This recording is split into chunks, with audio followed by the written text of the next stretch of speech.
मान्य सदस्यहरू, प्रतिनिधि सभाको आजको बैठकको कारबाही प्रारम्भ हुन्छ। सर्वप्रथम मान्य परराष्ट्र मन्त्रीले सार्वजनिक महत्त्वको विषयमा बोल्ने कार्यक्रम रहेको छ। अब म उहाँलाई समय दिन्छु।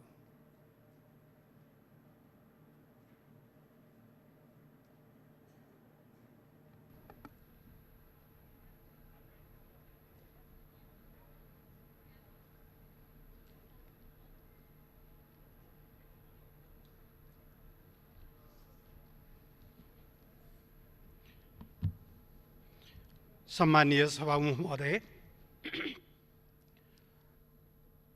यस सम्मानित सदन समक्ष एउटा महत्त्वपूर्ण सार्वजनिक महत्त्वको विषयमा सरकारको औपचारिक दृष्टिकोण प्रस्तुत गर्न उपस्थित भएको छु।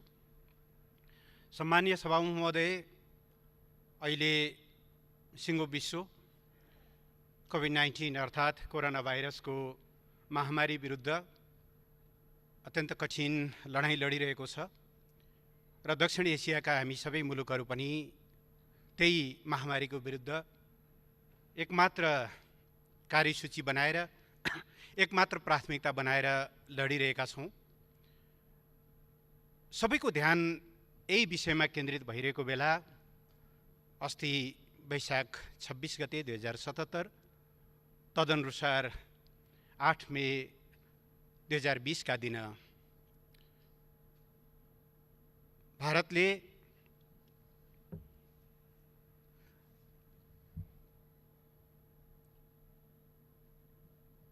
नेपालको भूमि समेत प्रयोग गर्दै धारचुलाबाट लिपुलेकसम्म जोड्ने नयाँ मार्ग उद्घाटन गरेको समाचार सार्वजनिक भइसकेपछि सबै देशभक्त नेपालीहरूमा एउटा गहिरो चिन्ता र व्यापक चासो प्रकट भएको छ। पृष्ठभूमिमा हेर्दा यो बाटो सम्बन्धी निर्णय भारत सरकारले सन् 2005 मा गरेको र 2008 देखि औपचारिक रूपमा निर्माण कार्य सुरु गरेको देखिन्छ र 2014 देखि यसले नयाँ गति लिएको, तीव्रता लिएको समेत घटनाक्रमहरूले प्रश्न पारेका छन्। यस सन्दर्भमा एउटा महत्त्वपूर्ण विषय म सम्मानीय सभामुख महोदय मार्फत सदन समक्ष राख्न चाहन्छु। नेपालमा 25 अप्रिल 2015 का दिन विनाशकारी भूकम्प गयो र त्यो भूकम्पको क्षतिको विरुद्ध राहत र उद्धारमा नेपाल जुटिरहेको बेला भूकम्पको करिब 20 दिनपछि भनौँ 15 मई 2015 को दिन भारत र चीन, भारतका प्रधानमन्त्रीज्यूको चीन भ्रमणको सिलसिला पारेर एउटा संयुक्त वक्तव्य जारी भएको छ, जसको बुँदा नम्बर 28 मा The two sides recognized that enhancing border areas cooperation through border trade, pilgrimage by people of the two countries, and other exchanges can effectively promote mutual trust, and agree to further broaden this cooperation so as to transform the border into a bridge of cooperation and exchanges. The two sides agreed to hold negotiation on augmenting the list of traded commodities and expand broader trade at Nathula, Siangla Lipulek Pass, and Sipkila भन्ने उल्लेख गरिएको थियो। अर्थात् नेपालको अहिले वर्तमान नक्सामा समेत रहेको लिपुलेखलाई दुई देशले अन्तर्राष्ट्रिय व्यापार मार्ग बनाउने गरी त्यो सहमति भइसकेपछि त्यति बेलै सरकारले डिप्लोमेटिक नोट मार्फत त्यसप्रतिको आफ्नो असहमति जारी गरेको कुरा पनि म यहाँ स्मरण गराउन चाहन्छु। त्यस पछि पनि त्यो क्रम रोकिएको देखिँदैन र यही सिलसिलामा अहिले यो धारचुलादेखि त्यसको तावागाडदेखि लिएर लिपुलेखसम्मको 79 किलोमिटर ट्र्याक ओपन भएको र त्यसको अस्ति भर्चुअल इनागुरेसन अर्थात् भिडियो मार्फत त्यसको उद्घाटन भएको तथ्य देखिन्छ। सम्मानीय सभामुख महोदय, यस सम्मानित सदन समक्ष मैले विगतमा पनि भनेको छु, नेपाल सरकार नेपालको वर्तमान सीमा सुगौली सन्धिबाट निर्दिष्ट हो भन्ने ठान्दछ र सुगौली सन्धि भन्दा बित्तिकै सन् 1816 को मार्चको सन्धि, त्यसै वर्षको डिसेम्बरमा भएको पूरक सन्धि, नयाँ मुलुक फर्काउने गरी भएको 1860 को अर्को पूरक सन्धि र दाङको चुरे श्रृङ्खलालाई म्यानेज गर्ने गरी त्यसको सीमा निर्धारण गर्ने गरी गरिएको अर्को 1875 को सन्धि, यी तीनवटा पूरक सहितको सुगौली सन्धिले नेपालको सीमा निर्धारण गरेको हो। त्यस यतापट्टि त्यो सीमालाई परिवर्तित गर्ने गरी अर्को कुनै द्विपक्षीय सन्धि, सीमा सन्धि भएको छैन। नेपाल त्यही सुगौली सन्धिका आधारमा त्यो सन्धि, त्यति बेलाका नक्साहरू, प्राप्त ऐतिहासिक तथ्यहरू, प्रमाणहरू, नेपाली जनताले भोगचलन गरेका तिरोहरू र अन्य दस्तावेजहरू र तथ्य र प्रमाणका आधारमा यो समस्याको समाधान गर्नुपर्छ भन्ने मान्यता राख्दछ र नोभेम्बर 2, 2019 मा भारतद्वारा आफ्नो राजनीतिक नक्साको 8औं संस्करण प्रकाशित गरिसकेपछि र त्यो नक्सामा नेपालले भन्दै आएका, मान्दै आएका अर्थात् सुगौली सन्धिले नेपालको पश्चिमी सिमाना काली अर्थात् चलन चल्तीको भाषामा महाकाली, जो लिम्पियाधुराबाट निश्रित हुन्छ, त्यसको उद्गम त्यहाँ छ, त्यसदेखि पूर्वपट्टिका सबै भूभागहरू लिम्पियाधुरा, लिपुलेख र कालापानी सहितको क्षेत्र नेपालको भनेर स्पष्ट ढङ्गले आफ्ना मान्यताहरू हामीले त्यो नक्सा पछि थप पुष्टि गर्दै लग्यौँ। हामीले डिप्लोमेटिक नोटहरू पठायौँ र यो समस्याको समाधान दुवै देशले मन्जुर गरेको 2014 मै मन्जुर भएको परराष्ट्र सचिव स्तरीय संयन्त्रबाट ठुङ्ग्याइनुपर्छ भन्ने मान्यताका आधारमा हामीले त्यो समस्याको समाधानका लागि निरन्तर कूटनीतिक पहलहरू गरिरहेको बेहोरामा जानकारी गराउन चाहन्छु।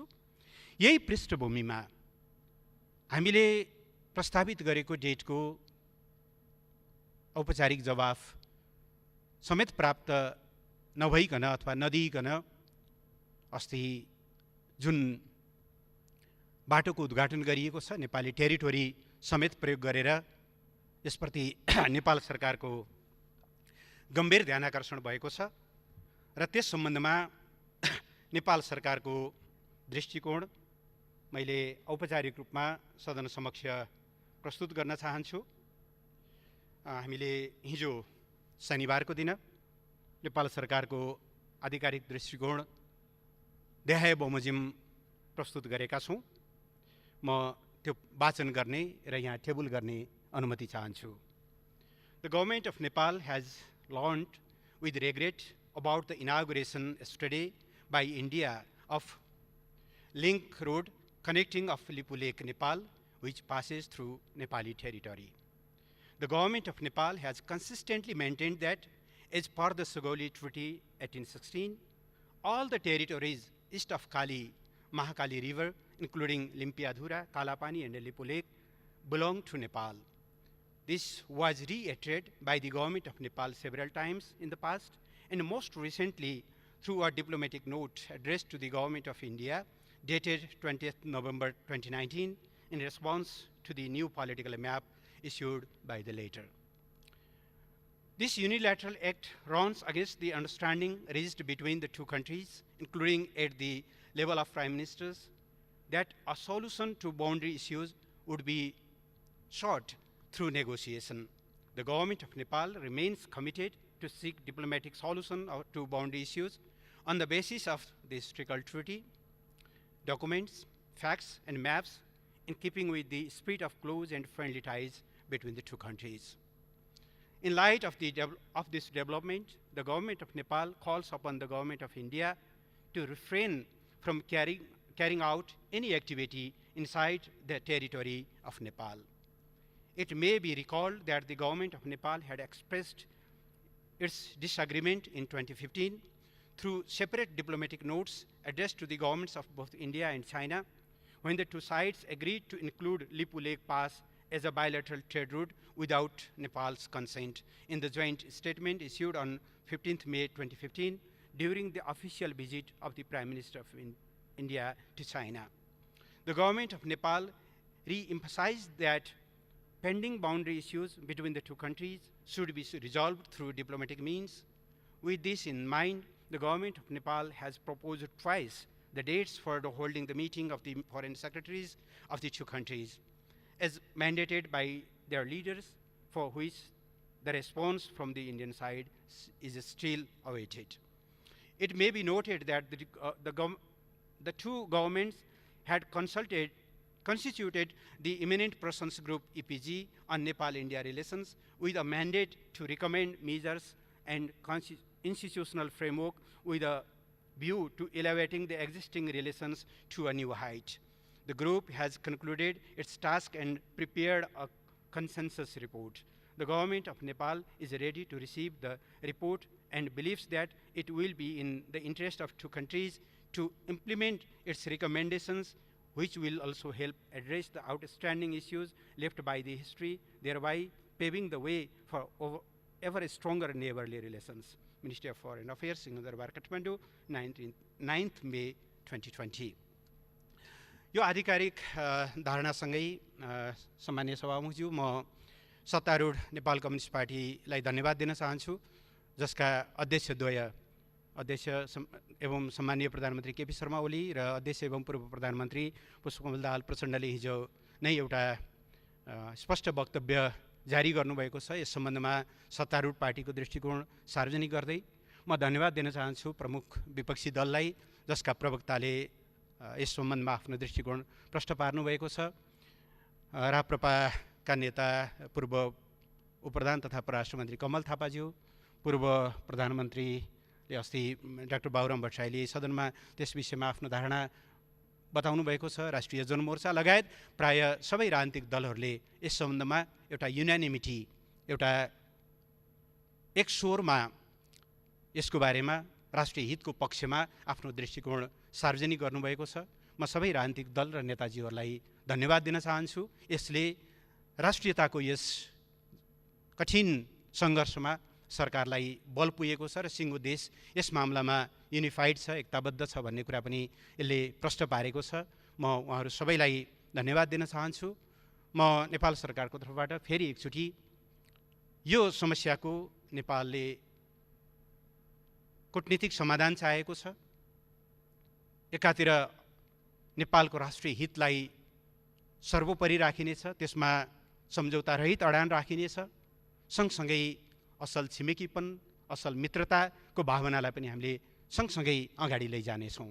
राष्ट्रिय हितमा दृढतापूर्वक कायम रहँदै तर यसको कूटनीतिक समाधान खोज्ने गरी हामी अगाडि बढ्नेछौँ र यस सम्बन्धमा मित्र राष्ट्र भारतलाई पनि यस्तो बेलामा जति बेला सिङ्गो देश, सिङ्गो संसारको ध्यान यो एउटा मानवीय सङ्कटमा केन्द्रित भएको छ, छिमेकीहरूका संवेदनशीलतामाथि प्रश्न उठ्ने खालका यस्ता गतिविधिहरू नहुन् भन्ने कुरा पनि म आग्रह गर्न चाहन्छु र छिटोभन्दा छिटो यस समस्याको समाधानका लागि रचनात्मक भूमिका खेल्न समेत आह्वान गर्दै म आफ्ना भनाइलाई यहीँ टुङ्ग्याउन चाहन्छु। सम्मानीय सभामुख महोदय, सरकारको वक्तव्य र यसको अनौपचारिक नेपाली अनुवाद म यहाँ टेबल गर्न चाहन्छु। धन्यवाद। मान्य सदस्यहरू, प्रतिनिधि सभा नियमावली 2075 को नियम 219 को 2 बमोजिम मान्य मन्त्रीको वक्तव्यको सम्बन्धमा प्रश्न सोध्न चाहनुहुने मान्य सदस्यहरूको नाम प्राप्त भएको छ। प्रश्नकर्ता मान्य सदस्यहरूले विषयवस्तुमा केन्द्रित रही 1 मिनेटभित्र प्रश्न सोध्न सक्नुहुनेछ। सर्वप्रथम मान्य श्री गणेश सिंह ठगुन्ना।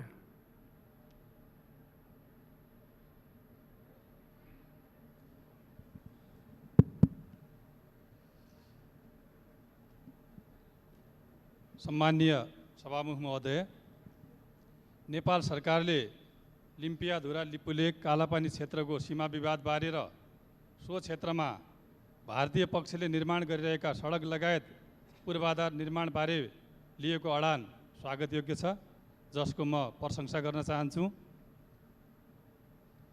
सुगौली सन्धिबाट कायम भएको भारत नेपाल सीमा महाकाली नदीको पूर्व नेपाल र पश्चिम भारतीय भूभाग रहेकोमा लिम्पियाधुराबाट निस्कने काली नदी पूर्वको लगभग 397 वर्ग किलोमिटर भूभाग विगत 60 वर्षभन्दा अगाडिदेखि भारतीय प्रशासनिक र राजनीतिक नियन्त्रणमा छ। हाल सो क्षेत्रमा भारतले विगत 10-15 वर्ष अगाडिदेखि सडक लगायतका पूर्वाधारका कामहरू गरिरहेको छ। नेपाल सरकारले सो भूभाग नेपालको भएको र सो भूभागमा एकपक्षीय रूपमा पूर्वाधार निर्माण नगर्न भारत सरकार समक्ष प्रष्ट धारणा राखेको छ, जुन स्वागतयोग्य कुरा छ। भारत सरकारले सीमा विवाद कोरोनाको समस्या समाधान भएपछि द्विपक्षीय मान्य श्री दिलेन्द्र प्रसाद बडु।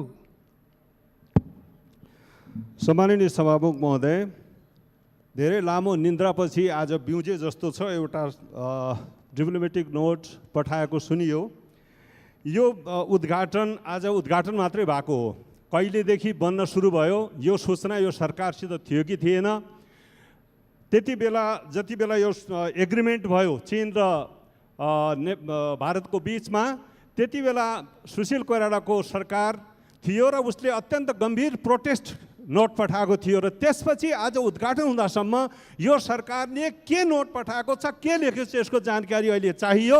यो सरकारको बाटो बन्दै थियो भन्ने कुरा जानकारी यदि छैन भने यसको सूचना माध्यम समाप्त भएका हुन् कि यससित कुनै सूचनाको समाज छ कि छैन? मैले यसबारेमा यही सदनमा हाम्रोपट्टिको बाटो नबन्ने तर उतातिर युद्धस्तरमा बाटो बनिरहेको र 6 महिनापछि कालापानी र लिपुलेक पुग्दैछ भन्ने कुरा बोल्दा पनि ध्यान आकर्षण नहुने मैले मिडियामा पनि बोलेको छु र सरकार के गरेर सुतिरहेको थियो। त्यसकारणले सरकारले यसबारेमा जानकारी गराउनु पर्दछ। मान्य श्री महन्त ठाकुर।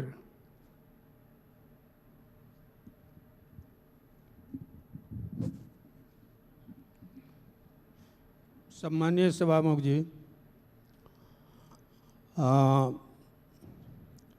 यो प्रश्न पटक पटक लिपियाधुरा लिपुलेक कालापानीको सम्बन्धमा पटक पटक आवाज उठिरहेको छ, जुलुसहरू प्रदर्शनहरू भइरहेको छ, त्यो सबैलाई जानकारी। तर यो समस्याको समाधानतर्फ के स्टेप उठायो त्यो अहिले जुन हामीले सुन्यौँ कि नोटहरू डिप्लोमेटिक नोटहरू पठाइएको छ कुराहरू, तर समाधान भएन।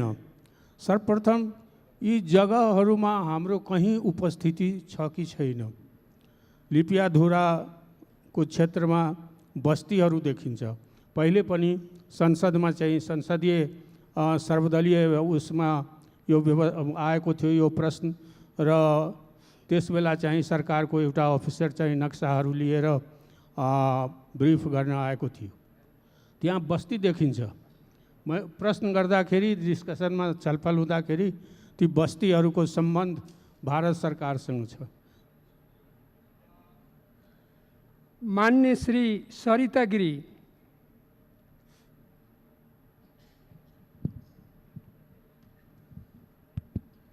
सम्मानीय सभामुख महोदय, लिपुलेकको बारेमा जुन समस्या अहिले अगाडि आएको छ त्यसको बारेमा मन्त्रीजीले भन्नुभएको यो कूटनीतिक माध्यमबाट समस्याको समाधान गर्ने जो कुरा सही हो। तर प्रश्न के हो भने यो भारत र नेपालको बिचमा 90% बोर्डरको डिमार्केसन भइसकेको छ, केही बाँकी छ। त्यो समस्या अहिलेसम्म किन समाधान भइराखेको छैन? धेरै पुरानो समस्या छ। यो मात्र एउटा अति राजनीतिकीकरणको विषयवस्तु त सरकारले बनाउन खोज्या होइन। र दोस्रो प्रश्न, अब लिपुलेकको जुन विवाद छ त्यो के देखिन्छ भने यो त्रिपक्षीय समस्याको रूपमा अगाडि आएको छ, किनभने लिपुलेकलाई त्यसको बारेमा भारतलाई डिप्लोमेटिक नोट त पठाएको ठिक छ, तर चीनलाई पनि डिप्लोमेटिक नोट सरकारले पठाएको छ कि छैन? किनभने यो लिपुलेकको बारेमा जुन सहमति भएको छ त्यो भारत र चीनको बिचमा भएको छ, जुन कि परराष्ट्र मन्त्रीजीले आफ्नो प्रस्तुतिमा भन्नुभयो। त्यसले गर्दा यसमा चाहिँ दुवै पक्ष दुवै छिमेकी देशसँग चाहिँ कूटनीतिक प्रयासको आवश्यकता छ। मान्य श्री दुर्गा पौडेल। सम्मान्य सभामुख महोदय, मान्य मन्त्रीजीले प्रस्तुत गरेको विषयमा कूटनीतिक नोट प्रस्तावित गरिसकेपछि त्यसको व्यवस्था गरेको कुरा यहाँ जाहेर भयो। त्यसले गर्दा अहिले त्यो टेरेको अवस्था देखिएन, इन्डियाले टेरेको अवस्था देखिएन, मिचेरै लैजान कोसिस गरेको देखियो। त्यसैले अबको अवस्थामा अन्तर्राष्ट्रियकरण गरेर जानुपर्छ, अन्तर्राष्ट्रिय अदालतमा तान्नुपर्छ। त्यसको निम्ति सरकारको के धारणा छ त्यो बुझ्न चाहन्छु। धन्यवाद। मान्य श्री प्रेम सुवाल। सभामुख महोदय, दक्षिण एसियामा भारतको नीति आक्रामक र शत्रुतापूर्ण छ। बेलायती उपनिवेशवादको प्रभावमा रहेको भारत अहिले अमेरिकी साम्राज्यवादको प्रभावमा छ। सन् 1962 मा अमेरिकाले भारतलाई चीन विरुद्ध लडायो। अमेरिकाले नै भारतलाई बङ्गलादेश टुक्रा गर्न र सिक्किम लिन लगाएको हो। अहिले अमेरिका र भारत मिलेर नेपाललाई एमसीसी सम्झौता गराउँदैछ। यसले कुन कुन देश समाप्त हुने हो? सरकारको सचेतता खोइ। सन् 2008 देखि भारतले नेपाली भूमि मिचेर निर्माण गरेको सडकबारे सरकारले के गरेको छ? अन्तर्राष्ट्रिय अदालतमा मुद्दा दिएको खोइ। धन्यवाद। मान्य श्री राजेन्द्र प्रसाद लिङ्गदेन। सम्माननीय सभामुख महोदय, माननीय परराष्ट्र मन्त्रीज्यूको भनाइबाट नै के थाहा भयो भन्दाखेरि सरकारलाई 2012 देखि नै यो सडक बन्दै थियो भन्ने कुरा। सरकार के हेरेर बस्यो? यो अझ एक रातमा बनेको होइन भन्ने कुरा प्रष्ट भइसकेको छ। र त्यति मात्र होइन, गत नोभेम्बरमा जब भारतले नयाँ नक्सा प्रकाशित गर्यो कि त्यसपछि हाम्रो संसदीय समितिले सरकारलाई भनेको छ हाम्रो पनि नयाँ नक्सा प्रकाशित गर्नु पर्यो भनेर। सरकार किन सुतेर बस्यो? त्यसकारण म खेद व्यक्त गर्न चाहन्छु, दुःख व्यक्त गर्न चाहन्छु कि भर्खरै 2-2.5 महिना अगाडि उप प्रधानमन्त्री, रक्षा मन्त्री पनि त्यस क्षेत्रमा भ्रमण गरेर आउनुभयो। त सरकार यो सब कुरा किन ढाकछोप गरिराखेको छ? सरकार सीमा जस्तो, हाम्रो सार्वभौमिकता जस्तो विषयमा किन उदासीन बनिराखेको छ? किन चाहिँ यो ढाकछोप गरेर लुकाउने, छिपाउने काम गरिराखेको छ? म अत्यन्तै दुःख व्यक्त गर्न चाहन्छु, खेद व्यक्त गर्न चाहन्छु। र सरकारले अब प्रेस नोट दिएर केवल लेखेर मात्र होइन, यसलाई प्रधानमन्त्री तहमा पनि कुरा होस्। भएन। मान्य श्री भीमबहादुर रावल। सम्मान्य सभामुख महोदय, सर्वप्रथम म नेपाली भूमिमा भारतले अतिक्रमण गरेकोमा सम्पूर्ण नेपाली जनताको तर्फबाट त्यसको निन्दा गर्न चाहन्छु, भत्सना गर्न चाहन्छु। त्यो अन्तर्राष्ट्रिय कानुनको विरुद्ध छ, असल छिमेकी नीतिको विरुद्ध छ र त्यो आजको सभ्य समाजको विरुद्ध छ। त्यसकारण त्यो काम तुरुन्त बन्द होस् र त्यहाँबाट भारतीय सेना फिर्ता होस् भन्ने म माग गर्न चाहन्छु। र त्यो भारतीय सेना फिर्ता गर्नेतर्फ नेपाल सरकारले के गरिरहेको छ म त्यो प्रश्न गर्न चाहन्छु। र दोस्रो, भारतले आफ्नो भूमि नभएको ठाउँमा नक्सा प्रकाशित गर्ने अनि नेपालको आफ्नो भूमि राखेर नेपालको नक्सा प्रकाशित गर्न नेपाल सरकारलाई के गाह्रो भइरहेको छ त्यो गाह्रो यहाँ आओस्। यो सम्मानित सदनले त्यो गाह्रो फुकाउनलाई अग्रसरता लिन्छ भन्ने मलाई विश्वास छ। धन्यवाद। मान्य श्री मिनेन्द्र प्रसाद रिजाल।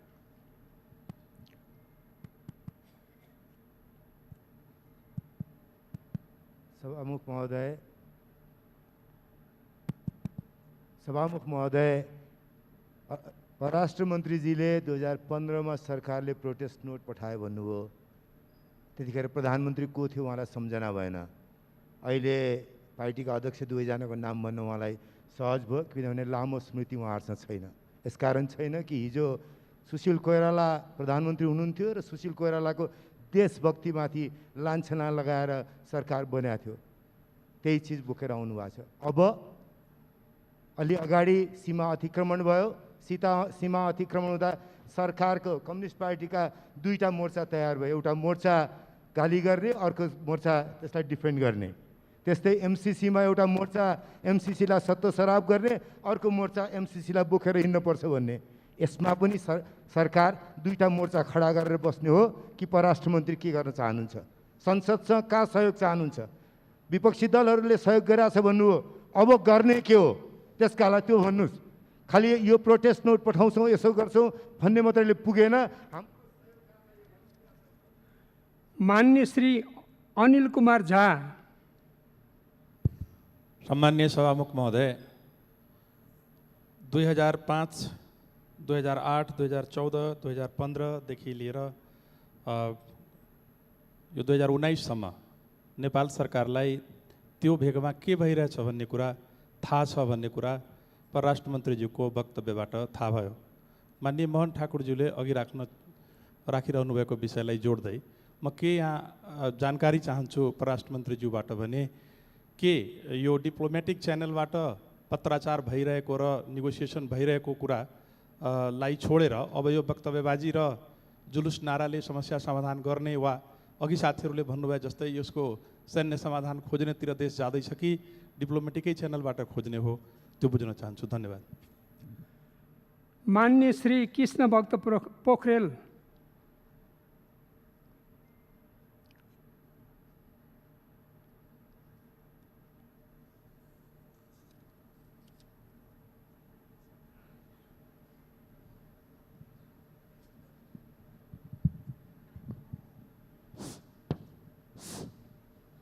सम्मानीय सभामुखज्यू, भारतले हालसालै नेपाली भूभाग प्रयोग गरी मानसरोवरसम्म जाने बाटो एकलौटी रूपमा निर्माण गरेको भन्ने सम्बन्धमा नेपाल सरकारले हालसम्म गरेका कामहरूको जानकारी माननीय मन्त्रीज्यूले संसदमा दिनुभएकोमा म धन्यवाद टक्राउन चाहन्छु। सन् 1816को सुगौली सन्धिले काली नदीको पूर्वतर्फको भाग नेपालको हो भन्ने कुरामा कुनै विवाद देखिँदैन। हाम्रो अखण्ड सार्वभौम भूमि लिपुलेखबाट भारतले एकलौटी रूपमा बाटो बनाउने हाम्रो सार्वभौमतामाथिको आक्रमण हो। तसर्थ द्विपक्षीय बहुपक्षीय वार्ता संवादका माध्यमबाट समस्याको समाधान गर्न प्रयास युद्ध स्तरमा सरकारले गरोस् र यदि समाधान हुन सकेन भने संयुक्त राष्ट्रसङ्घ र अन्तर्राष्ट्रिय अदालतसम्म पनि यो विषयलाई पुर्याउने दिशातर्फ सरकारले प्रयत्न गरोस्। धन्यवाद। मान्य श्री पुष्पा भूषाल गौतम। सम्मानीय सभामुख महोदय, सभामुख मार्फत माननीय परराष्ट्र मन्त्रीज्यूलाई प्रश्न। सुगौली सन्धि हाम्रो सबभन्दा बलियो प्रमाण हो। 1816 भएको सुगौली सन्धिको बुदा नम्बर 5 मा लिम्पियाधुरा कालापानी लिपुलेक नेपालको भनेर प्रष्ट लेखिएको छ। तर नेपाल सरकारको मन्त्रीमण्डलको भूमि सुधार मन्त्रीज्यूले लिम्पियाधुरा नेपालको नक्सामा छैन भनेर उहाँले गैर जिम्मेवार अभिव्यक्ति दिनुभएको छ। एउटा मन्त्रीको यो गैर जिम्मेवार अभिव्यक्तिको जिम्मा अब मन्त्रीमण्डलको अध्यक्ष, नेपाल सरकार र माननीय परराष्ट्र मन्त्रीले लिने कि नलिने? धन्यवाद। मान्य श्री जनार्दन शर्मा।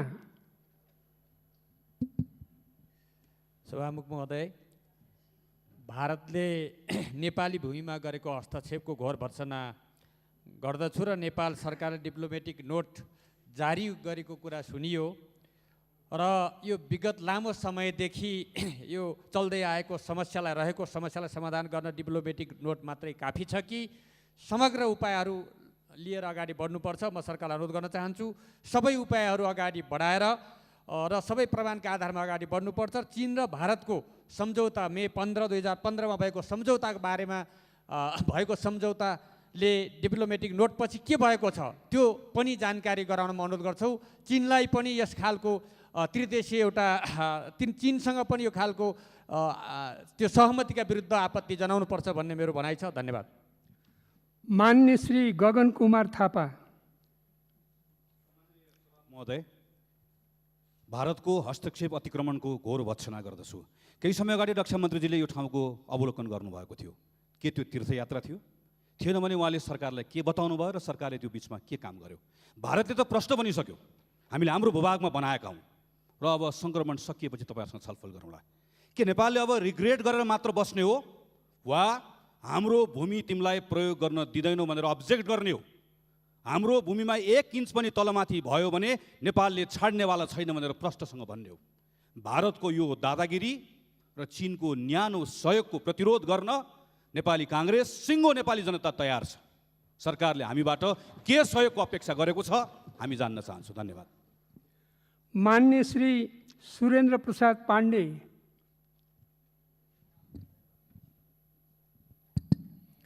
सभामुख महोदय, अहिले जुन विषयमा हामी छलफल गरिरहेका छौँ, सबभन्दा पहिला त म यो नेपाली भूमिमा जुन निर्माण भएको सडकको कुरा छ, म त्यसमा आपत्ति व्यक्त गर्न चाहन्छु, निन्दा गर्न चाहन्छु। सरकारले यसबारेमा जो स्टेटमेन्ट राखेको छ त्यसलाई धन्यवाद भन्न चाहन्छु। तर म एउटा कुरा के भन्न पनि चाहन्छु भने खालि खास घटनाहरूमा मात्रै स्टेटमेन्ट दिएर हामी चुप लागेर बस्ने जुन खालको समस्या छ, यसलाई हामीले रेगुलर एउटा निष्कर्षमा पुर्याउनको लागि गर्नुपर्ने नियमितका प्रयासहरू के भए भन्नेतर्फ पनि म सरकारको ध्यान आकर्षण गर्न चाहन्छु। खालि एउटा घटना आउँछ, स्टेटमेन्ट दिन्छौँ, त्यसपछि हामी शान्त भएर बस्छौँ, बाँकी कुनै प्रयासहरू हुँदैन। फेरि अर्को घटना आउँछ, फेरि हामी खालि स्टेटमेन्ट दिने खालको स्थितिमा मात्रै छौँ। त्यसो भएले यसतर्फ सरकारले नियमित के प्रयास गर्छ र यस पछिका योजनाहरू के निर्माण गर्छ त्यसको बारेमा म सदनलाई जानकारी गराउनको पनि माग गर्दछु। धन्यवाद। मान्य सदस्यहरू, अब मान्य परराष्ट्र मन्त्रीलाई उक्त प्रश्नहरूको सम्बन्धमा जवाफ दिन अनुमति दिन्छु।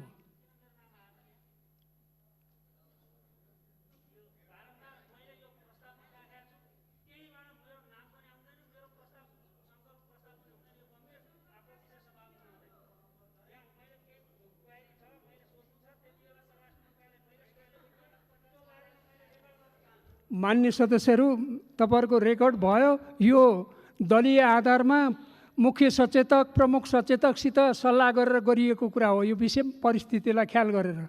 धन्यवाद।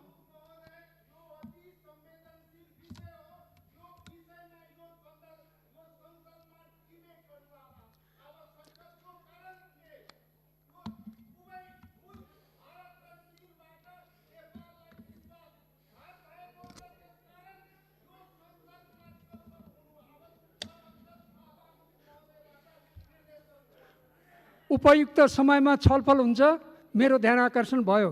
मान्य सदस्य, मान्य मन्त्री हो। सम्मानीय सभामुख महोदय, छलफलमा भाग लिनुहुने र छलफलमा थप भाग लिन पाऊँ र हाम्रा कुराहरू राख्न पाऊँ भन्ने सबै मान्य सदस्यज्यूहरूलाई म धेरै धेरै धन्यवाद भन्न चाहन्छु। मैले अघि पनि भनेको थिएँ, वास्तवमा यसले सरकारलाई एउटा स्ट्रेन्थ दिएको छ राष्ट्रिय हितका सवालमा अझ दृढतापूर्वक अगाडि बढ्न र एउटा परिणाम निस्किने गरी काम गर्नको निम्ति भन्ने म आग्रह गर्न चाहन्छु। सबै मान्य सदस्यज्यूहरूलाई धन्यवाद भन्न चाहन्छु। यो निर्माण कार्यको बारेमा सरकारलाई थाहा नहुने भन्ने प्रश्नै भएन र हामीले त्यसको बारेमा यो समस्याको समाधान, सीमा समस्याको समाधानको बारेमा पटक पटक प्रयासहरू गर्दै आएको, पटक पटक हामीले वार्ताका निम्ति मितिहरू प्रस्तावित गरेको र जुनसुकै लेभलमा, चाहे त्यो दुवै देशले स्वीकार गरेको परराष्ट्र सचिव लेभलमा या परराष्ट्र मन्त्री लेभलमा या त्योभन्दा माथिल्लो लेभलमा या पोलिटिकल लेभलमा, ट्र्याक 1, ट्र्याक 1.5 या ट्र्याक 2, जुनसुकै लेभलबाट पनि कुराकानी गर्नका लागि हामी तयार रहेको हामीले पटक पटक बताउँदै आयौँ। केही इन्फर्मल कुराकानीहरू नभएका पनि होइनन् यस बिचमा। सामान्यतया गएको फेब्रुअरी महिनाको लास्टतिर बैठक बस्न सक्ने दिशातिर हाम्रा छलफलहरू अगाडि बढेका थिए, तर कोरोनाको महामारीसँगै हाम्रा ध्यानहरूलाई स्वाभाविक रूपले यो महामारीको विरुद्ध केन्द्रित गर्नुपर्ने अवस्था सृजना भयो। त्यस कारणले गर्दा त्यो बैठक हुन सकेको छैन। तर पनि मलाई के विश्वास छ भने यस्ता समस्याहरूको समाधान कूटनीतिक माध्यमबाटै गर्न सकिन्छ। सरकारले त्यसको दृढ विश्वास लिन्छ। हिजो भारतीय विदेश मन्त्रालयका प्रवक्ताको हाम्रो वक्तव्य आइसकेपछिको एउटा प्रतिक्रिया छ, जसमा उहाँहरूका आफ्ना क्लेमहरू उल्लेख गर्दै पनि कोरोना पछि हामी चाहिँ वार्ताको टेबलमा बस्न तयार छौँ भन्नुभएको छ। त्यसले गर्दा कूटनीतिक माध्यमबाट समाधान गर्न सकिन्छ भन्ने कुरामा सरकारको दृढ विश्वास रहेको म यहाँहरूलाई जानकारी गराउन चाहन्छु। प्रतिपक्षी दलका माननीय सदस्यहरूले भन्नुभएको छ सरकार कस्तो खालको सहयोग चाहन्छ, यस्तै खालको सहयोग नै हो। यहाँहरूको निरन्तर साथ रहोस्, यस्ता प्रश्नहरूमा बलियो राष्ट्रिय एकता होस्, यस्ता प्रश्नहरूलाई यो दल र त्यो दलको नभनियोस् म आग्रह गर्न चाहन्छु। मैले नेपाल सरकारले 2015मा चाहिँ प्रोटेस्ट गर्यो भने मैले कुनै दल विशेषको नाम लिइनँ। माननीय सदस्यले सुशील कोइरालाको नाम लिनुभयो, मेरो पनि आदरणीय दाजु र स्वर्गीय प्रधानमन्त्री, तर माननीय सदस्यले यो बिर्सिनुभयो क्यार त्यो संयुक्त सरकार थियो र त्यो संयुक्त सरकारमा परराष्ट्र मन्त्री तत्कालीन नेकपा एमालेका नेता महेन्द्रबहादुर पाण्डे पनि हुनुहुन्थ्यो। त्यसो यस्ता प्रश्नहरूमा धेरै संवेदनशीलता ल्याउने र राजनीतिकरण गर्ने काम गर्नु उचित हुँदैन भन्ने म ठान्दछु। यो साझा समस्या हो र साझा समस्यालाई साझा ढङ्गले नै समाधान गर्न सकिन्छ। यसमा मैले सत्तापक्ष प्रतिपक्ष केही हेरेको छैन। सिङ्गो देश यस मानेमा युनिफाइड छ। अघि एकजना माननीय सदस्यहरूले खेद व्यक्त गर्नुभएको नेपालको टेरिटोरी मिचियो भनेर खेद व्यक्त गर्नुभएको होला। टेरिटोरी फर्काउनका निम्ति लडिरहेको सरकारको बारेमा त पक्कै पनि उहाँले खेद व्यक्त गर्नुभएको होइन होला, नभए गलत निशानामा लाग्यो उहाँको भन्ने लाग्छ मलाई। यो 90% समाधान भयो, बाँकी समाधान भएन, यसलाई प्रतिशतमा हेर्न मिल्दैन। मुलुकको सिमाना खण्डीकरण गरेर 90% मिलेको 10% बाँकी रहेको भन्ने हुँदैन। निश्चय नै सत्य के हो भनेदेखि संयुक्त आयोगले काम गर्दै आयो 2007सम्म, 1990 को दशकदेखि, र 182 थान स्ट्रिप नक्साहरू तयार भए। तर सुस्ता र कालापानी क्षेत्र, कालापानीको गरब्याङदेखि माथि नापी नक्सा नापी नै हुनु भएन। त्यसो भइसकेपछि सन् 2007 देखि 2014सम्म दुई देशको सीमा समस्याको समाधानका सन्दर्भमा कुनै काम भएन, किनभने जोइन्ट कमिसनको म्याद सकिएको थियो। सन् 2014मा फेरि चाहिँ जोइन्ट टेक्निकल कमिटीको 2014मा नेपाल भारत परराष्ट्र मन्त्री स्तरीय जुन जोइन्ट कमिसन छ त्यसले बाउन्ड्री वर्किङ ग्रुप BWG बनाएर त्यसले काम गरिरहेको छ। मित्रराष्ट्र भारतको आग्रह छ त्यो 182 थान स्ट्रिप नक्सामा हस्ताक्षर गरौँ, त्यो टुङ्गिएको विषय हो भनेर। तर नेपाल सरकारले सुस्ता र कालापानी लगायतका समग्र क्षेत्रहरूको टुङ्गो नभइकन अहिले हामी हस्ताक्षर गर्न सक्दैनौँ भनेर भनेका छौँ। त्यसभएर यो प्रतिशतमा हेर्ने विषय हो जस्तो मलाई लाग्दैन। नेपालको सिमानाको कुरा समग्रतामा हेर्नुपर्छ। सरकार त्यस मामलामा क्लियरै छ। लिपुलेखको बारेमा चीनलाई पनि हामीले त्यति बेला पत्राचार गरेका छौँ र त्यस यतापट्टिका थुप्रै कुराकानीहरूमा चाहिँ चीन लिपुलेखको सन्दर्भमा नेपालको दृष्टिकोण चीनलाई प्रश्न पार्ने कामहरू गरिएको अवस्था छ।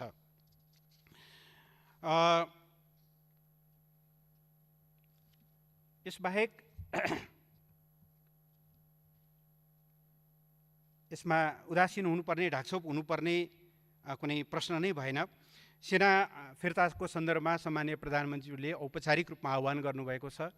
कालापानीमा रहेको नेपाली भूभागमा रहेको भारतीय सेनालाई चाहिँ फिर्ता गर्नको निम्ति उहाँले औपचारिक रूपमा सार्वजनिक रूपमै पनि आह्वान गर्नुभएको छ। नक्साको बारेमा विभिन्न समितिहरूले र यही सम्मानित सदनमा पनि प्रश्नहरू उठेको छ र सरकारलाई निर्देशन प्राप्त भएको छ। सरकारले त्यो निर्देशन अनुसार काम गर्नेछ।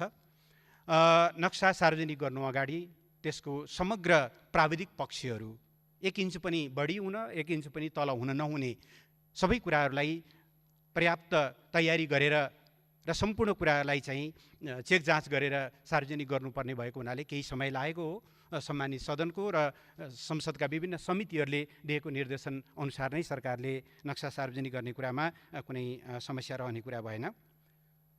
यस सम्बन्धमा एउटा नेपालको नक्साको बारेमा एकजना मन्त्रीज्यूको अभिव्यक्तिलाई लिएर कमेन्ट गरिएको छ। सम्मानीय सभामुख महोदय, म जानकारी गराउन चाहन्छु। अहिले नेपालले प्रचलनमा ल्याएको 2032 सालदेखि प्रचलनमा रहेको राजनीतिक नक्सामा चाहिँ लिपुलेख र कालापानी भूभाग समेटिएको छ। त्योभन्दा पश्चिमको भूभाग समेटिएको स्थिति छैन। त्यो वर्तमान सरकारले गरेको होइन। यो कुरा एका राख्न अथवा यस सम्बन्धी जानकारी लिनलाई पनि म आग्रह गर्न चाहन्छु। र धेरै मान्यज्यूहरूले एउटा समग्र खालि एउटा औपचारिक पत्राचार अथवा वक्तव्य या डिप्लोमेटिक नोटहरू पठाउने मात्रै नभएर समग्र संयन्त्रहरू परिचालित गरियोस्, सबै खालका उपायहरू अवलम्बन गरियोस् भन्ने जुन आग्रह गर्नुभएको छ, त्यसलाई सरकारले एउटा महत्त्वपूर्ण मार्गदर्शनको रूपमा लिएको छ। यहाँहरूको यो सुझावलाई ध्यानमा राखेर हामी सबै खालका कूटनीतिक प्रयासहरूलाई प्रभावकारी ढङ्गले अगाडि बढाउने र नेपाली जनताको भावना अनुसार नेपालको सार्वभौम सत्ता, राष्ट्रियता, राष्ट्रिय भौगोलिक अखण्डता, स्वाभिमान र राष्ट्रिय हितको रक्षाका निम्ति दृढतापूर्वक अघि बढ्ने विश्वास म सम्मानित सदनमा प्रस्तुत गर्न चाहन्छु सम्मानीय सभामुख महोदय मार्फत, र यति भनेर आफ्नो भनाइहरू टुङ्ग्याउँछु। धन्यवाद।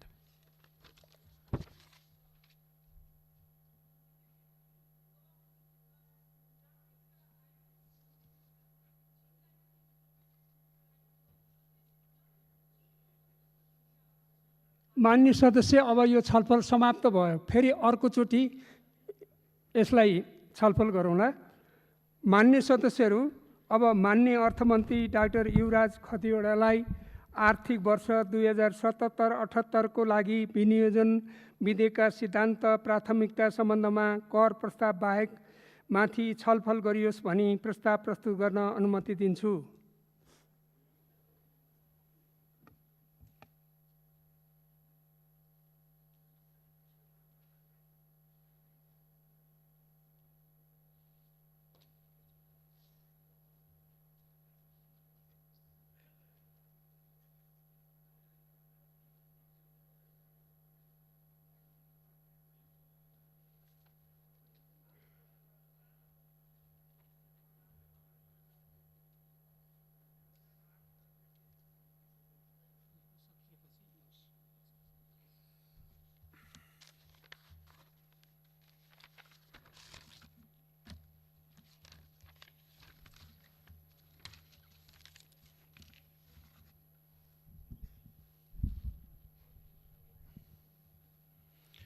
सम्माननीय सभामुख महोदय, सङ्घीय गणतन्त्र नेपालको यस गरिमामय संसदमा नेपाल सरकारको अर्थमन्त्रीको रूपमा आर्थिक वर्ष 2077-78 को विनियोजन विधेयकमा समावेश हुने बजेट तथा कार्यक्रमका सिद्धान्त र प्राथमिकता पेश गर्न पाउँदा गौरवको अनुभूति गरेको छु।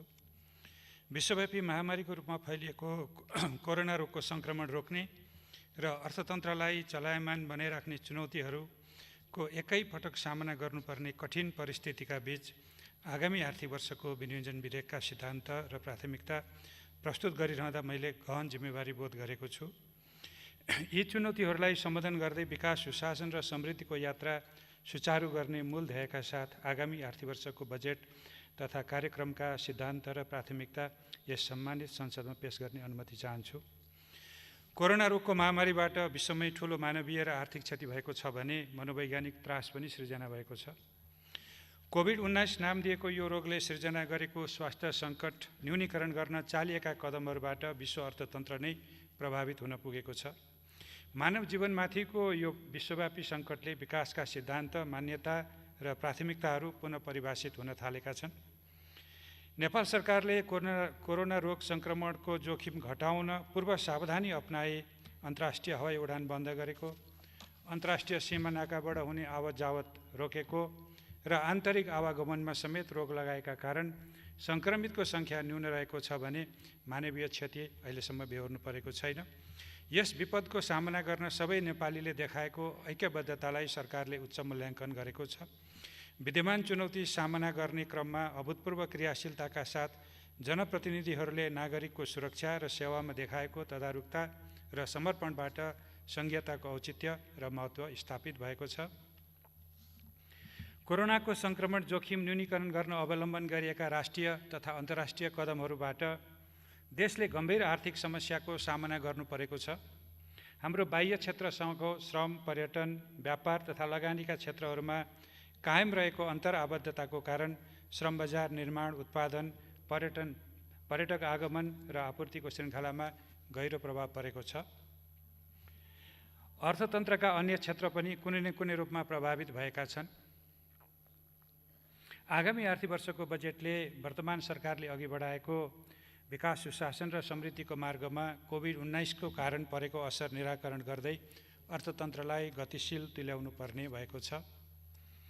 विनियोजन विधेयक 2077 को सिद्धान्त र प्राथमिकता तय गर्दा मैले नेपालको संविधानले परिकल्पना गरेको लोक कल्याणकारी राज्यको अवधारणा, समाजवाद उन्मुख आर्थिक प्रणालीको जग निर्माण गर्नुपर्ने जिम्मेवारी र द्रुत विकासप्रतिको जनआकाङ्क्षालाई प्रमुख मार्गदर्शकको रूपमा लिएको छु। राज्यका निर्देशक सिद्धान्त, नीति तथा दायित्व एवं नागरिकका मौलिक हक कार्यान्वयनमा बनेका कानुनहरूबाट सृजित दायित्वहरूलाई बजेट तर्जुमाको आधारको रूपमा लिइनेछ। जनअनुमोदित वामपक्षीय चुनावी घोषणापत्र, 15 योजनाले लिएका विकासका आवधिक एवं दीर्घकालीन लक्ष्यहरू, मध्यम आय भएको मुलुकमा स्तरोन्नति हुने प्रतिबद्धता र दिगो विकास लक्ष्य हासिल गर्ने हाम्रो राष्ट्रिय रणनीतिसँगै विश्वव्यापी कोरोना महामारीको कारण सिर्जना भएका नयाँ चुनौतीहरूको सामना गर्नेतर्फ विशेष ध्यान दिनेछु। सम्मानीय सभामुख महोदय, अब म यस सम्मानित सदन समक्ष विनियोजन विधेयक 2077 समावेश हुने बजेट तथा कार्यक्रमका सिद्धान्तहरू प्रस्तुत गर्ने अनुमति चाहन्छु। संविधानले परिलक्षित गरेको लोक कल्याणकारी राज्य निर्माणको लागि सार्वजनिक, निजी र सहकारी क्षेत्रको सहभागितामा सामाजिक न्यायसहितको तीव्र आर्थिक विकास तथा सबै प्रकारका असमानताको अन्त्य गर्दै समाजवाद उन्मुख, आत्मनिर्भर, उन्नतशील, स्वतन्त्र र समृद्ध अर्थतन्त्र निर्माण गर्नेतर्फ आगामी वर्षको बजेट निर्देशित हुनेछ। संविधान प्रदत्त नागरिकका मौलिक हक कार्यान्वयन गर्न तर्जुमा गरिएका कानुनहरूको नागरिकले अनुभूत गर्ने गरी लागू गर्न बजेट केन्द्रित हुनेछ। विकास, सुशासन र समृद्धिको यात्रामा हालसम्म हासिल भएका उपलब्धिलाई संस्थागत गर्दै कोरोनाको महामारीबाट नागरिकको जीवन रक्षा गर्न गुणस्तरीय एवं सर्वसुलभ स्वास्थ्य सेवा सुनिश्चित गरी लोक कल्याणकारी राज्यको दायित्व निर्वाह गर्ने दृष्टिकोणबाट आगामी आर्थिक वर्षको बजेट तर्जुमा गरिनेछ। भविष्यमा आउन सक्ने विपदको पूर्व तयारी र व्यवस्थापन गर्ने कार्यतर्फ आगामी वर्षको बजेटले पर्याप्त ध्यान दिनेछ। कोरोना रोगको सङ्क्रमणको जोखिम नियन्त्रण गर्न चालिएका कदमहरूबाट अर्थतन्त्रमा देखा परेको शिथिलताको अन्त्य गर्दै आर्थिक गतिविधिलाई नयाँ विश्वास, जागरण, क्रियाशीलता र द्रुत गतिका साथ अघि बढाउने र स्थायित्व सहितको उच्च आर्थिक वृद्धि दरको चरणमा शीघ्र प्रवेश गर्ने गरी अर्थतन्त्रलाई थप गतिशील बनाउनेतर्फ बजेट केन्द्रित हुनेछ। प्रत्येक नागरिकले सुरक्षित र मर्यादित जीवनयापन गर्न पाउने गरी काम र रोजगारी, खाद्य सुरक्षा एवं सार्वकालिक सामाजिक सुरक्षा तथा सेवा, सुविधा र संरक्षणको प्रत्याभूति हुने र राज्यको अभिभावकीय भूमिकाबाट सबै नेपालीले आफ्नो उच्चतम वैयक्तिक विकास गर्ने अवसर प्राप्त गर्नेतर्फ आगामी आर्थिक वर्षको बजेट परिलक्षित हुनेछ। उत्पादनका साधनमा सबै नागरिकको पहुँच स्थापित गर्ने र लाभको न्यायोचित वितरण गर्ने प्रणालीको विकासमा बजेटले ध्यान दिनेछ।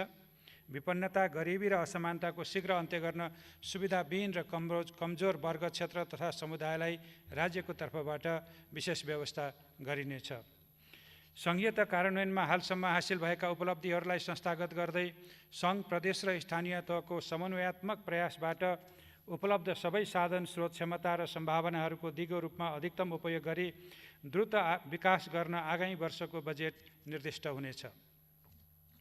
कोरोना महामारीको कारण विकसित भएको अन्तर्राष्ट्रिय ऐक्यबद्धता र सौहार्दतालाई अवसरको रूपमा लिई थप अन्तर्राष्ट्रिय र राष्ट्रिय स्रोत, साधन एवं क्षमताको उपयोग गर्नेतर्फ बजेट लक्षित हुनेछ। कोरोना महामारीको रोकथामका लागि चालिएका कदमहरूको कारण निजी क्षेत्रको व्यवसायलाई परेको असर सम्बोधन गर्न कर सहुलियत र मौद्रिक उपकरण मार्फत आर्थिक पुनर्जागरण र पुनरुत्थानका मुख्य सम्भागका भूमिका निर्वाह गर्न सक्षम तुल्याउनेतर्फ बजेट उन्मुख हुनेछ। सार्वजनिक स्रोत परिचालनमा सृजना भएका चुनौतीहरूका बावजुद हाल सञ्चालनमा रहेका रूपान्तरणकारी आयोजनाहरू र कार्यक्रमहरूको कार्यान्वयनको लागि साधनको कमी हुन दिइने छैन। सङ्घ, प्रदेश र स्थानीय तहको विनियोजन कुशलता र खर्च गर्ने क्षमता अभिवृद्धि गर्दै वित्तीय संहिता कार्यान्वयनलाई थप पारदर्शी, जवाफदेही र नतिजामुखी बनाइनेछ। राजस्व प्रणालीलाई प्रगतिशील, न्यायपूर्ण, पारदर्शी र व्यवसाय मैत्री बनाउँदै आन्तरिक आयलाई राजस्वको मूल आधारको रूपमा विकास गरिनेछ। करका दरभन्दा दायरा विस्तार, कर परिपालनामा वृद्धि र राजस्व चुहावट नियन्त्रण मार्फत थप राजस्व परिचालन गरिनेछ। आन्तरिक स्रोतको परिपूरक स्रोतको रूपमा थप अन्तर्राष्ट्रिय विकास सहायता परिचालन गरिनेछ। कोरोना रोगको प्रभाव न्यूनीकरण तथा आर्थिक पुनरुत्थानको लागि बजेट सहायता परिचालनका विधि, प्रक्रिया र शर्तमा पुनर्संरचना गरिनेछ। द्रुत आर्थिक विकासका लागि निजी क्षेत्रको लगानी र व्यवसाय प्रवर्धन गरिनेछ। उत्पादनका साधनहरूको सामूहिकीकरण, स्थानीय स्रोतको परिचालन र आर्थिक सामाजिक रूपान्तरणबाट सामाजिक न्याय सहितको द्रुत विकास गर्न सहकारी तथा सामुदायिक र गैर सरकारी क्षेत्रलाई परिचालन गर्नेतर्फ बजेट उन्मुख हुनेछ। महामारी लगायतका विपद जोखिम न्यूनीकरण तथा व्यवस्थापन, स्वास्थ्य सेवा तथा सुरक्षा, राहत एवं आर्थिक पुनरुत्थान र सन्तुलित एवं दिगो विकासमा सङ्घ, प्रदेश र स्थानीय तहबीच उच्चतम सहकार्य, समन्वय र सहभागितामा जोड दिइनेछ। आयको न्यायोचित वितरण सहितको दिगो, सन्तुलित र उच्च आर्थिक वृद्धि हासिल गर्न समष्टिगत आर्थिक स्थायित्व कायम हुने गरी आर्थिक, वित्तीय र बाह्य क्षेत्र सम्बन्धी नीतिहरू तर्जुमा गरिनेछन्। मूल्यवृद्धिलाई वाञ्छित सीमाभित्र राखिनेछ। लगानीको वातावरण थप सुदृढ गरी स्वदेशी र विदेशी लगानी अभिवृद्धि गरिनेछ। ब्याङ्किङ तथा वित्तीय क्षेत्रको साधनलाई व्यावसायिक र पुनरुत्थानमा परिचालन गर्दै थप उत्पादनमुखी तुल्याइनेछ। सङ्घ, प्रदेश र स्थानीय तहबाट समन्वयात्मक ढङ्गले सेवा प्रवाह गर्न र सबै तह एवं क्षेत्रमा भ्रष्टाचार विरुद्धको शून्य सहनशीलताको सिद्धान्तमा रही सुशासन कायम गर्न शासन प्रणालीका सबै संस्था र संरचनाहरूलाई सुदृढ तुल्याउनेतर्फ बजेटले विशेष ध्यान दिनेछ। राष्ट्रिय सुरक्षाको सुदृढीकरण र सम्वर्धन गर्दै नेपालको राष्ट्रिय हित अनुकूलको अन्तर्राष्ट्रिय सम्बन्धको विकास, मानव अधिकारको संरक्षण र सबै नागरिकलाई को न्यायमा पहुँच सुनिश्चित हुने गरी सामाजिक न्याय र सुशासन, वातावरण संरक्षण लगायतमा नेपालले राष्ट्रिय र अन्तर्राष्ट्रिय स्तरमा जनाएका प्रतिबद्धताहरूलाई आधार मानी बजेट तर्जुमा गरिनेछ। सम्मानीय सभामुख महोदय, अब म विनियोजन विधेयक 2077मा समावेश हुने आयोजना र कार्यक्रमको प्राथमिकता प्रस्तुत गर्ने अनुमति चाहन्छु। कोरोना रोगको रोकथाम, नियन्त्रण र उपचार एवं भविष्यमा आउन सक्ने यस प्रकारको महामारी विरुद्ध लड्न स्वास्थ्य प्रणालीलाई सबल र सुदृढ तुल्याइनेछ। सङ्घ, प्रदेश र स्थानीय तहको सहलगानीमा स्वास्थ्य पूर्वाधार विकास, जनशक्तिको क्षमता अभिवृद्धि र स्वास्थ्य बिमाको विस्तार मार्फत स्वास्थ्य प्रणालीलाई उत्थानशील बनाइनेछ। आधारभूत स्वास्थ्य सेवामा सबै नागरिकको पहुँच सुनिश्चित गर्दै सेवाको गुणस्तर अभिवृद्धिमा प्राथमिकता दिइनेछ। सबै नागरिकलाई साक्षर बनाउने अभियानलाई प्राथमिकता दिइनेछ। गुणस्तरीय र जीवन उपयोगी शिक्षाको अवसर सुनिश्चित गरी उत्पादक नागरिक तयार गरिनेछ। आधारभूत तथा माध्यमिक शिक्षाको गुणस्तर अभिवृद्धि गर्दै माध्यमिक तहमा प्राविधिक तथा व्यावसायिक शिक्षालाई जोड दिइनेछ। उच्च शिक्षालाई गुणस्तरीय बनाइनेछ। युवालाई विकास र सामाजिक रूपान्तरणको संवाहकको रूपमा परिचालन गरी राष्ट्र निर्माणको नेतृत्व गर्न सक्षम तुल्याइनेछ। खेलकुद पूर्वाधार निर्माण र खेलाडीलाई प्रोत्साहित गर्दै यस क्षेत्रको समग्र विकास गरिनेछ। खेलकुदका निर्माणाधीन राष्ट्रिय र क्षेत्रीय स्तरका ठुला पूर्वाधार सम्पन्न गर्न प्राथमिकता दिइनेछ। महिलाको समग्र उत्थान, सशक्तिकरण तथा लैङ्गिक समानता हासिल गर्ने र लैङ्गिक हिंसाको अन्त्य गर्न विशेष कार्यक्रम सञ्चालन गरिनेछ। लैङ्गिक उत्तरदायी शासन प्रणाली प्रवर्धन गरिनेछ। बालबालिकाको संविधान प्रदत्त अधिकार सुनिश्चित गरिनेछ। समाजका अशक्त, अपाङ्ग, टोरा, असहाय तथा सडक बालबालिकालाई सरकारले अभिभावकत्व लिई संरक्षण प्रदान गर्नेछ। संविधानमा राज्यको निर्देशक सिद्धान्त अन्तर्गत उल्लेखित सामाजिक न्याय र समावेशीकरण सम्बन्धी नीति कार्यान्वयन गरिनेछ। भूमिहीन, किसान, विपन्न, दलित तथा सुकुम्बासीलाई भूमिमा पहुँच बढाउँदै रोजगारी र आवासको हक कार्यान्वयन गर्ने कार्यक्रम सञ्चालन गरिनेछ। विद्यमान सामाजिक कुरीति र हिंसा विरुद्ध नागरिक चेतना अभिवृद्धि गर्दै यस्तो कार्यलाई कानुन बमोजिम दण्डित गरिनेछ। नागरिकहरू बीच कुनै पनि आधारमा भेदभाव नहुने सुनिश्चित गरिनेछ। कोरोनाको कारण गुमेको रोजगारीलाई पुनर्स्थापन गर्न, वैदेशिक रोजगारीबाट फर्कनेलाई रोजगारी उपलब्ध गराउन र स्वरोजगारी बढाउन कृषि, साना घरेलु तथा मझौला उद्यमहरू र सेवा क्षेत्रमा संलग्न हुन उत्प्रेरित हुने गरी बजेट तर्जुमा गरिनेछ। रोजगारी सिर्जना गर्ने र न्यूनतम रोजगारीको प्रत्याभूति दिने कार्यक्रमलाई प्रदेश र स्थानीय तहसँगको सहकार्यमा एकीकृत रूपमा सञ्चालन गरिनेछ। सिपमूलक तालिम मार्फत उद्यमशीलता र स्वरोजगारी सिर्जना गर्दै सबै नागरिकलाई उत्पादनसँग जोड्ने गरी कार्यक्रमहरू सञ्चालन गरिनेछ। श्रमिकको पारिवारिक, सामाजिक र आर्थिक हित बजेटको प्राथमिकतामा रहनेछ। अनौपचारिक क्षेत्रमा काम गर्ने र दैनिक ज्यालामा जीवन निर्वाह गर्ने श्रमिकलाई श्रममूलक प्रविधि मार्फत रोजगारीमा आबद्ध गरी आर्थिक क्रियाकलाप विस्तार गरिनेछ। वैदेशिक रोजगारीमा देखिन थालेको चुनौतीलाई स्वदेशमा काम र रोजगारी बढाई तीव्र आर्थिक वृद्धि गर्ने अवसरको रूपमा उपयोग गर्न एवं अर्थतन्त्रलाई गतिशील बनाउन, श्रममूलक उद्योग तथा निर्माणमा थप पुँजी परिचालन गर्न निजी क्षेत्रमा आन्तरिक र प्रत्यक्ष बाह्य लगानीलाई प्रोत्साहित गरिनेछ। सबै नागरिकले राज्यबाट संरक्षित भएको महसुस गर्ने गरी सामाजिक सुरक्षाका कार्यक्रमलाई एकीकृत रूपमा सञ्चालन गरिनेछ। ज्येष्ठ नागरिक, बालबालिका, विपन्न व्यक्ति तथा परिवार र सीमान्तकृत समुदायको सामाजिक संरक्षणको दायित्व राज्यले वहन गर्नेछ। सामाजिक सुरक्षाका कार्यक्रमलाई आर्थिक क्षमताको आधारमा क्रमशः समतामूलक र योगदानमा आधारित बनाइनेछ। नेपाली अर्थतन्त्रको भरपर्दो आधारको रूपमा रहेको कृषिमा टुटेको उत्पादन सम्बन्धलाई कोरोना महामारी पश्चात प्राप्त हुने सम्भावनालाई पुनर्स्थापित गर्ने अवसरको रूपमा लिँदै कृषि क्रान्तितर्फ साधन र स्रोत परिचालन गरिनेछ। कृषि क्षेत्रलाई व्यवसायीकरण र यान्त्रिकरण गर्दै खाद्य सुरक्षा, कृषकको आयस्तरमा सुधार, आयात प्रतिस्थापन र निर्यात प्रवर्धन गरिनेछ।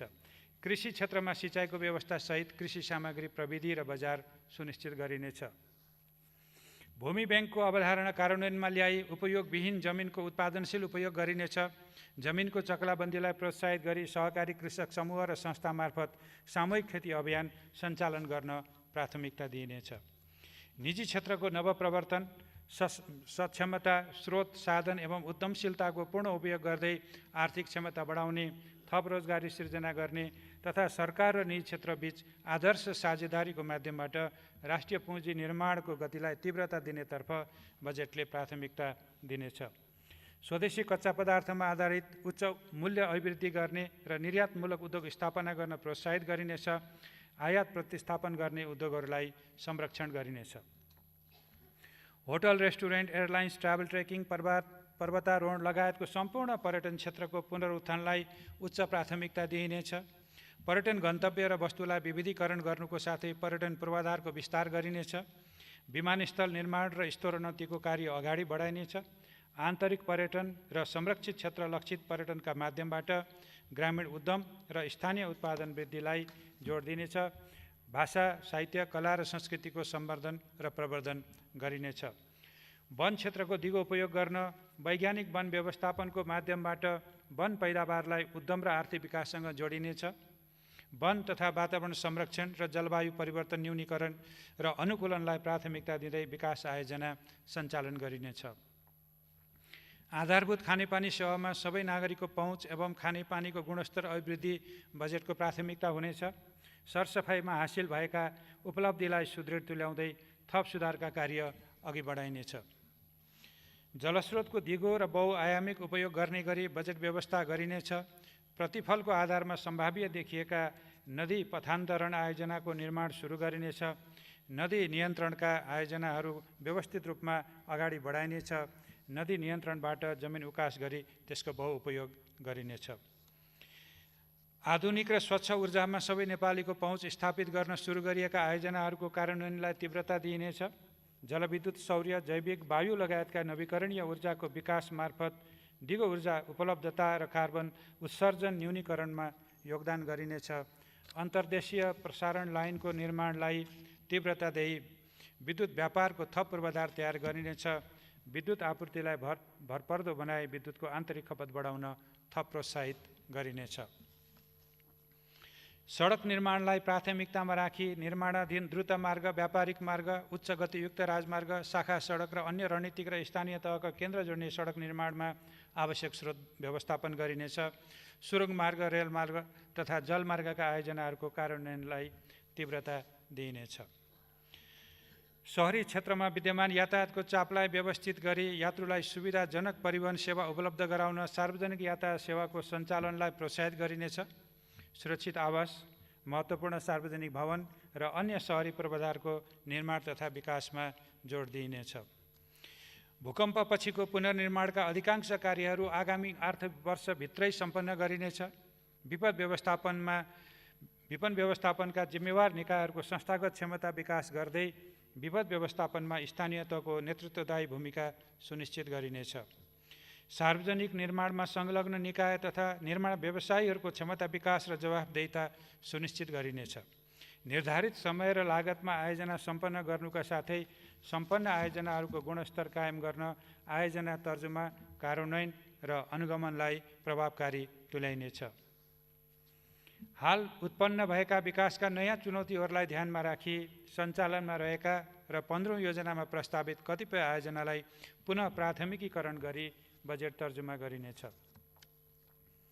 सार्वजनिक स्रोत साधनको अधिकतम सदुपयोग हुने गरी बजेट अनुशासन कायम गर्ने, आर्थिक कार्यविधि तथा वित्तीय उत्तरदायित्व कानुन बमोजिम बजेट व्यवस्थापनमा जिम्मेवार पदाधिकारीलाई नतिजाप्रति प्रत्यक्ष उत्तरदायी बनाउने र प्रत्येक आयोजनाको नतिजा सूचकको आधारमा उपलब्धि सुनिश्चित हुने गरी बजेट तर्जुमा गरिनेछ। आम सञ्चार जगतलाई व्यावसायिक र मर्यादित तुल्याउँदै संविधान प्रदत्त स्वतन्त्रताको निर्वाध उपयोग गर्न सक्षम बनाइनेछ। डिजिटल नेपाल फ्रेमवर्कको कार्यान्वयनलाई एकीकृत र समन्वयात्मक रूपमा अगाडि बढाइनेछ। साइबर सुरक्षा सुनिश्चित गरी विद्युतीय कारोबारको विस्तार गरिनेछ। दूरसञ्चार सेवालाई गुणस्तरीय र सर्वसुलभ बनाइनेछ। वित्तीय स्थायित्व कायम गर्दै वित्तीय साक्षरता र पहुँच अभिवृद्धि गरिनेछ। व्यावसायिक लागत न्यूनीकरणलाई प्राथमिकता दिँदै वित्तीय साधनहरू उत्पादनमुखी बनाइनेछ। बीमा तथा पुँजी बजारको दिगो विकासका लागि संस्थागत र प्रणालीको सुधारमा जोड दिइनेछ। नयाँ लगानीका नयाँ र वैकल्पिक वित्तीय उपकरणहरू प्रयोगमा ल्याउन प्रोत्साहित गरिनेछ। लगानीको वातावरणलाई थप सहज तुल्याई नेपाललाई प्रतिस्पर्धात्मक लगानी गन्तव्यको रूपमा स्थापित गरिनेछ। सार्वजनिक खर्चको प्राथमिकीकरण गरी चालु आयोजनाहरू शीघ्र सम्पन्न गर्ने र अति आवश्यक भए मात्र नयाँ आयोजनाहरूमा बजेट समावेश गरिनेछ। प्रदेश र स्थानीय तहमा हस्तान्तरण भइगएका आयोजनाहरू सम्पन्न गर्न स्रोत व्यवस्थापन गरिनेछ। सार्वजनिक खर्चमा मितव्ययिता कायम गरिनेछ। प्रदेश तथा स्थानीय तहको संस्थागत क्षमता विकास गरी आन्तरिक स्रोत परिचालनमा दक्षता ल्याइनेछ। विद्यमान अवस्थामा प्राप्त हुने विदेशी सहायतालाई स्वास्थ्य पूर्वाधार, आर्थिक पुनरुत्थान र दिगो पूर्वाधार निर्माणमा परिचालन गरिनेछ। सहायता परिचालन गर्दा निजी क्षेत्रको समेत सहभागिता बढाउने गरी कार्यान्वयन ढाँचा तर्जुमा गर्ने र गैर सरकारी संस्थाहरू मार्फत परिचालन हुने स्रोतलाई भौगोलिक र आर्थिक तथा सामाजिक विकासको आवश्यकताको आधारमा प्राथमिकीकरण गरिनेछ। आन्तरिक राजस्व परिचालन अभिवृद्धि गर्न करको दायरा र कर सेवाको पहुँच विस्तार गरिनेछ। कर प्रशासनको संरचना विस्तार, कर सचेतना अभिवृद्धि र कर कानुनको परिपालनमा जोड दिइनेछ। कर प्रणालीलाई थप सरलीकरण गरिनेछ। विद्युतीय प्रणालीबाट राजस्व भुक्तानी गर्न प्रोत्साहित गरिनेछ। राजस्व चुहावट नियन्त्रण थप प्रभावकारी बनाइनेछ।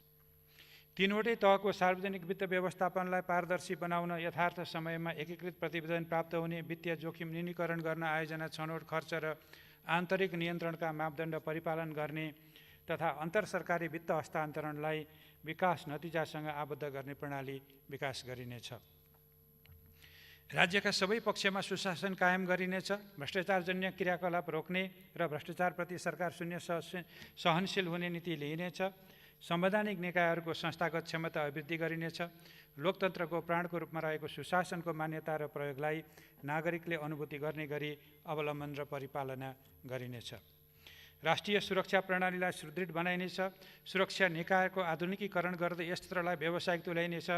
सीमा सुरक्षा, कानुनको पालना र शान्ति सुरक्षा कायम गर्न सुरक्षा निकाय परिपालन गरिनेछ। परराष्ट्र नीतिलाई राष्ट्रिय हित, पारस्परिक लाभ र सम्मान, अन्तर्राष्ट्रिय प्रतिबद्धता तथा दायित्व र न्यायमा आधारित हुने गरी सञ्चालन गर्न आवश्यक स्रोत र साधनको व्यवस्था गरिनेछ। राहदानी प्रवेशाकी प्रणाली आधुनिकीकरण गर्न प्रविधिको प्रयोगलाई प्राथमिकता दिइनेछ।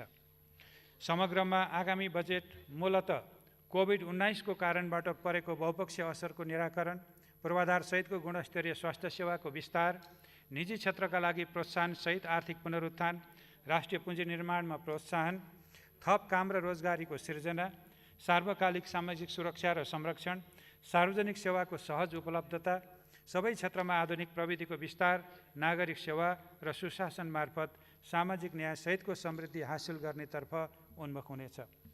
सम्माननीय सभामुख महोदय, वर्तमान सरकार गठन भएपछि राज्य पुनर्संरचनाका सम्पूर्ण कार्य सम्पन्न भई संघीयता संस्थागत भएको छ।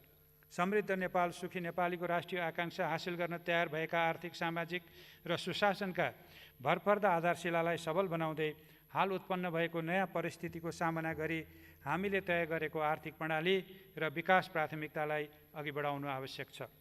हामीले हासिल गरेको युगान्तकारी राजनीतिक परिवर्तन, सङ्घीय लोकतान्त्रिक गणतन्त्र, राजनीतिक स्थायित्व र हालसम्मको विकास प्रयासको प्रतिफल जनताको जीवनस्तरमा प्रतिबिम्बित हुनुपर्छ भन्ने म ठान्दछु।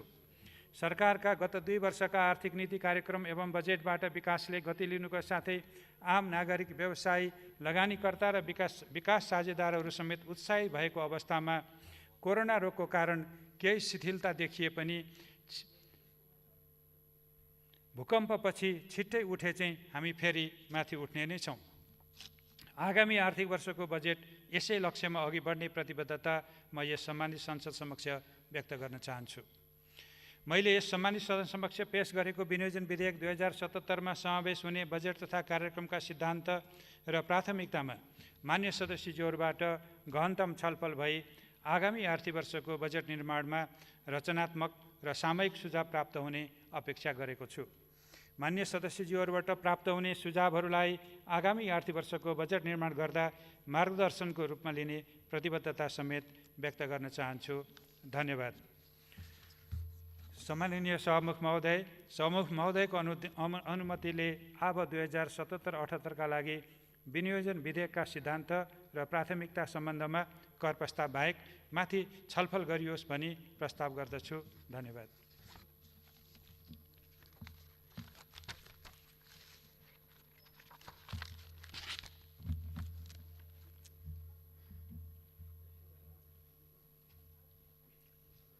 मान्य सदस्यहरू, अब